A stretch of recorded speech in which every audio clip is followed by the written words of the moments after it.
Counterfeit product, adulterated food items के खिलाफ continuous कार्रवाई कर रही है। उसी के सिलसिले में ER1 क्राइम ब्रांच की टीम ने एक रैकेट को बस्ट किया है, जो कि फेक हाउस होल्ड आइटम्स जैसे घी, इनो, व्हीट, क्रीम, ऐसे बहुत सारे आइटम्स को सप्लाई कर रहे थे। इसमें टीम को इंफॉर्मेशन मिली थी कि एक अक्यूज है जो कि पहले भी इस टाइप की fake items, fake product supply में इन्वॉल्व रहा है। वो उत्तम नगर के एरिया में सप्लाई देगा। टीम ने इनपुट पे कार्रवाई करते हुए 3 अक्यूज को पकड़ा। उनका नाम है नितिन कुमार, रजत सिंघल और सुरेंद्र गुर्जर। और इनसे बड़ी मात्रा में घी, जो कि बहुत सारे ब्रांड है, मधुसूदन घी 345 लीटर, 255 लीटर पतंजलि घी और 531 लीटर अमूल घी, टोटल मोर देन 1000 लीटर घी, जो कि फेक एडल्ट्रेटेड वनस्पति ऑयल, डालडा और केमिकल से बना के बेच रहे थे और मार्केट में सप्लाई कर रहे थे। वो रिकवर किया। इनो के जो पैकेट्स है वो अराउंड 8000 के आसपास रिकवर किए। ऑल आउट के 1200 पीसेज है। बीट जो क्रीम होती है उसके भी मोर देन 1000 पैकेट्स, उसके पीसेज बरामद किए और 3000 केजी से ज्यादा टाटा सॉल्ट। तो इस तरीके से टीम ने एक बहुत ही कोऑर्डिनेटेड तरीके से काम करते हुए जो रिलेवेंट सेक्शन है, चीटिंग, फोर्जरी, कॉपीराइट एक्ट, उसमें FIR दर्ज करी और अभी तक उसमें टोटल 4 अक्यूज को अरेस्ट कर लिया गया है। इसमें और भी बहुत सारे जो अक्यूज है जो कि वांटेड है, उनको टीम अभी इसमें लगी हुई है और उनको इन फ्यूचर में अरेस्ट कर लिया जाएगा।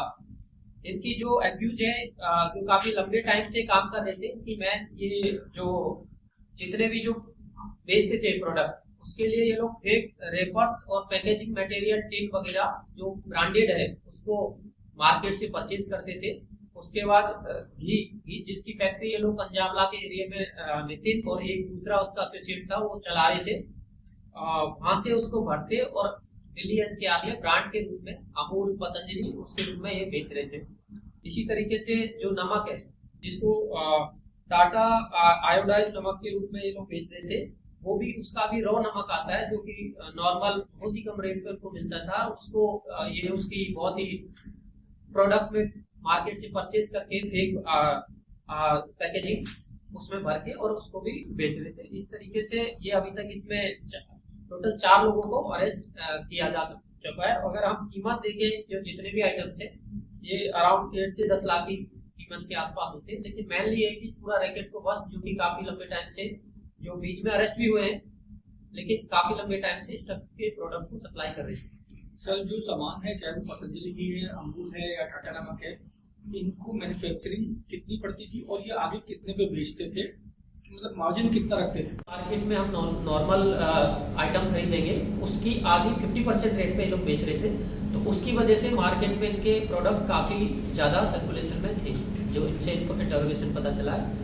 और उसके परचेज रिगार्डिंग उसके लिए वनस्पति ऑयल जो डालडा आता है प्लस वनस्पति सोयाबीन ऑयल और एक केमिकल है, केमिकल 4 लीटर हमने रिकवर किया है, उसको मिक्स किया जाता है। जैसे पहले भी हमने केस किए थे उसमें भी सेम टाइप की जो प्रोसीजर है उसको ये अपना रहे थे देसी घी बनाने के रूप में। तो उस तरीके से उसमें इनका प्रॉफिट मार्जिन ऑलमोस्ट टोटल मतलब मैक्सिमम प्रॉफिट मार्जिन ही होता है, क्योंकि वनस्पति ऑयल और देसी घी की प्राइस में बहुत डिफरेंस है। केमिकल के बारे में बता दीजिए, केमिकल एडिबल होता था या फिर किस तरीके के केमिकल होता था, क्या उससे कुछ नुकसान हो सकता था? देखिए केमिकल इनके केमिकल पे रेफर नहीं है, लेकिन केमिकल वो उसको घी में नहीं मिला सकते क्योंकि वो डेंजरस है हेल्थ के लिए। क्योंकि देसी घी तो आपको पता है कि नॉर्मल प्रोसीजर से बनता है। अगर कोई भी केमिकल है उसको अगर हम एक वनस्पति ऑयल में मिलाएंगे तो वो रिएक्शन करता है।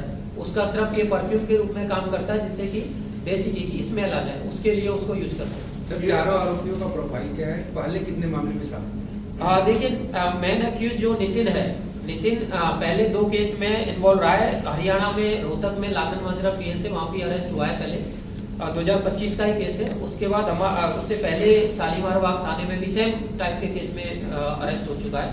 इसके अलावा जो रजत सिंघल और सुरेंद्र गुर्जर है जो कि मिडिल मैन का काम करते हैं और कस्टमर्स लेके आते हैं इस टाइप के प्रोडक्ट के लिए, वीकली मार्केट में अपनी शॉप चलाते हैं। तो उनका भी प्रीवियस इन्वॉल्वमेंट नहीं है, लेकिन ये दोनों भी नितिन के साथ मिलकर काफी लंबे टाइम से काम कर रहे थे। इसके अलावा और भी अक्यूज है जिनको अरेस्ट करना पेंडिंग है, सर हमारी तीन टीम नाम का। आपने बताया, नितिन, रजत और सुरेंद्र, चौथा कौन है? चौथा उसके बाद में चौथा एक्यूज है जो वीट और दो प्रोडक्ट को बना का सप्लाई कर रहा था, ऑल आउट और वीट। उसका नाम है मुजाहिद अलियास कार्तिक। ये मंगोलपुरी का रहने वाला है और वीट की बनाता था, जिसमें कि नॉर्मल जो क्रीम है उसको लेके और उसमें केमिकल मिला के और वीट की ट्यूब परचेज करके उसमें सप्लाई कर रहा था, जो कि बहुत ही डेंजरस है क्योंकि वीट तो ठीक है उस टाइप की क्रीम है जो कि हाउस होल्ड। इनको ये ट्यूब और पैकेजिंग मटेरियल कैसे मिल रहा था सर? सेम मतलब ब्रांडेड?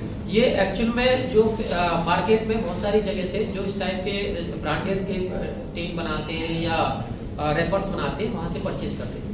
ऑनलाइन सप्लाई कर रहे थे सर, क्या था और क्या था? ऑनलाइन सप्लाई का अभी इसमें हमारे उसमें नहीं आया, क्योंकि इनका मेनली सप्लाई जो दिल्ली एनसीआर में जो छोटे वो थे दुकानदार, उनको सप्लाई करते थे, जिससे कि पकड़ में नहीं आया और उनको कैश में उनसे पैसे लेते हैं और वहाँ पे सप्लाई करना आसान है। तो दुकानदारों को पता होता था कि ये एडेप्टेड है कि उस लेवल तक अभी इन्वेस्टिगेशन हम कर रहे हैं, अभी तक उस लेवल तक नहीं आया, लेकिन मोस्ट प्रोबेबली उनको पता होगा, क्योंकि अगर कोई घी की रेट 100 है उसको 50 में कोई दे रहा है तो उसका मतलब उसको पता है। ब्रांडेड कंपनी के तो Branded, डिस्ट्रीब्यूटर वगैरह होते हैं सारे। Yes yes. ये होलसेलर्स को बेच रहे थे या फिर रिटेलर्स को बेच रहे थे? ये एक्चुअली नितिन है, नितिन जो काम कर रहा था, ये अपने को होलसेलर बता के ही काम कर रहा था, तो होलसेलर से खुद ही होलसेलर रिटेलर को बेच रहा था।